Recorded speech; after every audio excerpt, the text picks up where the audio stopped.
Hello SPS Astrology lovers, this is Shankar Pratap Singh and you are watching SPS Astrology. दोस्तों आज का सवाल लेते हैं, लेकिन उससे पहले श्राद्ध स्टार्ट होने वाले हैं और श्राद्धों में आप पिंडदान करवा सकते हैं। और अगर आपकी कुंडली में कोई पितृदोष बन रहा है तो उसका जो भी निवारण है वो श्राद्धों में आप कर सकते हैं। लेकिन कोई भी शुभ कार्य, घर बनाना, गाड़ी खरीदना, कपड़े खरीदना या कुछ ऐसी चीज़ों में इन्वेस्टमेंट करना, प्रॉपर्टी में इन्वेस्ट करना या किसी और वैसी चीज़ में इन्वेस्टमेंट करना जो आपके मेटलिस्टिक गेन से जुड़ी हुई है, उसके लिए ये जो टाइम है ये ठीक नहीं माना जाता है। तो इस श्राद्ध पक्ष में आप अपने पूर्वजों का और जो भी आपके फोर फादर रहे हैं उनकी आत्मा के लिए, उनकी आत्मा की शांति के लिए आप जो भी उपाय करना चाहें वो कर सकते हैं। और धीरे धीरे करके सर्दी ने भी अपनी दस्तक दे दी है, गर्मी जाने वाली है, कोरोना भी कंट्रोल में ही चल रहा है। तो आगे का टाइम उम्मीद करते हैं कि आप सबके लिए अच्छा हो। और इसके साथ आज का सवाल लेते हैं। और आज का सवाल हमें भेजा है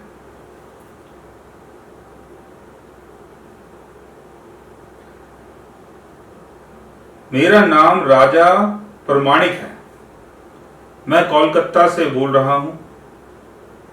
सर जी, कुंडली में ऐसा कौन सा योग है जो मनुष्य को अकेला बना देता है और अकेला ही जीवन यापन करना पड़ता है? ये क्वेश्चन भेजा है राजा प्रमाणिक जी ने कि ऐसा कौन सा योग है जो इंसान को अकेला बना देता है और उसको अकेला ही रहना पड़ता है। इसके लिए आपको अपने बर्थ चार्ट में मून, सन और सैटर्न की प्लेसमेंट को समझना है। पहले मून, सन और सैटर्न अगर केतु के नक्षत्र में होते हैं तो कई बार ऐसी चीजें हो जाती हैं।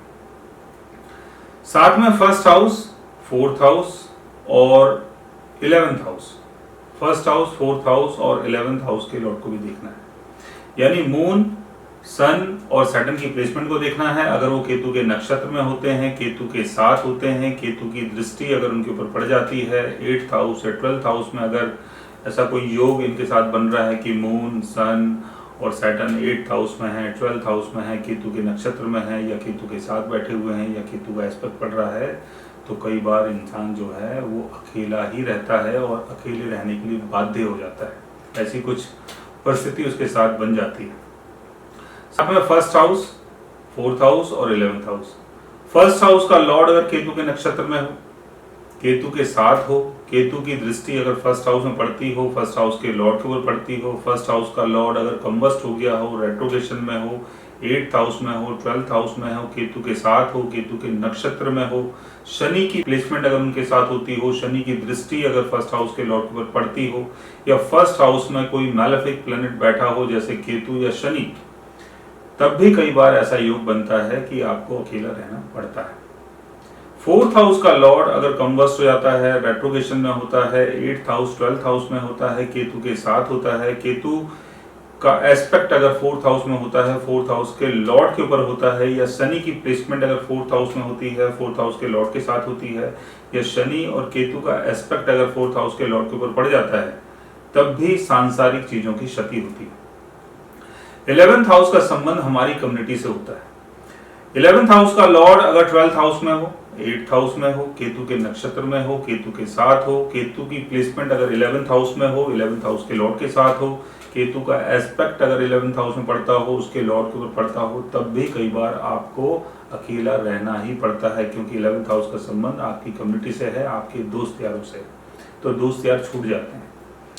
तो समझने वाली बात यह है कि केतु का जो रोल है वो बहुत बड़ा है। सांसारिक चीजों से केतु हमें अलग करता है। और कई बार शनि और केतु का योग जब कुंडली में बनता है, फर्स्ट हाउस में, फोर्थ हाउस में, 12th हाउस में, 11th हाउस में या 8th हाउस में, तब भी सांसारिक चीजों की क्षति होती है और इंसान का जो ध्यान है, इंसान का जो कर्म है, वो आध्यात्म की तरफ चला जाता है। तो ऐसे बहुत सारे योग आपके बर्थ चार्ट में बनते हैं, आपके लगन चार्ट में, मून चार्ट में, चल चार्ट में। उससे आप समझ सकते हैं कि आपकी कुंडली में ऐसा कौन सा योग है जिसके कारण आपको अकेला रहना पड़ रहा है या अकेला रहना पड़ सकता है, यानी आप इन फ्यूचर अकेले रह सकते हैं। अगर ऐसा आपकी कुंडली में योग बनता है तो इसकी जो भी रेमेडी है वो आप कर सकते हैं और उसके थ्रू हो सकता है कि आपको बेनिफिट हो। तो ये क्वेश्चन हमें भेजा था राजा जी ने, क्वेश्चन बहुत अच्छा था, तो हम उम्मीद करते हैं कि आगे भी आप अपने क्वेश्चन भेजते रहेंगे ताकि हम उसके ऊपर अच्छी अच्छी वीडियोस बनाते रहें। सो गाइस, आज मैंने आपको बताया एक ऐसे योग के बारे में जिसके कारण इंसान को कई बार अकेला रहना पड़ सकता है। अगर आप भी जानना चाहते हैं किसी ऐसे योग के बारे में तो उसके लिए आप हमारे चैनल को सब्सक्राइब कर सकते हैं। और अगर आप हमसे बात करना चाहें, कंसल्ट करना चाहें, पर्सनली हमसे मिलना चाहें तो आप हमारी वेबसाइट के थ्रू, हमारे ऐप के थ्रू हमसे मिल भी सकते हैं, बात भी कर सकते हैं और गाइस आप हमसे कंसल्ट भी कर सकते हैं। So guys, take care, love you all and good bye.